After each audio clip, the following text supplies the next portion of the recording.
ఆగని గళం ప్రజాబలం AR5 news కి స్వాగతం. సాక్షి పత్రిక జగన్ పార్టీకి ఏబిఎన్ ఆంధ్రజ్యోతి వంటి యాజమాన్యం టీడీపీకి సపోర్ట్ చేసే కథనాలు రాసి అనుకూలంగా ఉండవచ్చు. కానీ ప్రజాస్వామ్య దేశంలో అనునిత్యం సమాజంలో జరిగే తప్పులను ఎత్తిచూపే పత్రికా విలేకరులపై భౌతిక దాడులకు పాల్పడడం సరైనది కాదని, దీనిని ముక్త కంఠంతో ఖండిస్తున్నామని ఏఐసీ సభ్యులు రఘువీరారెడ్డి అన్నారు.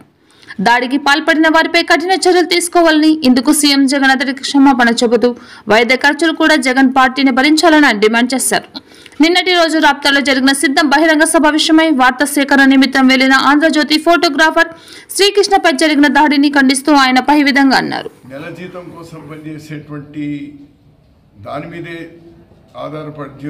జీవనానికి ఆధారపడేటువంటి విలేకరుల మీద దాడి చేయడం అనేటువంటిది చాలా దిగజారుతనం.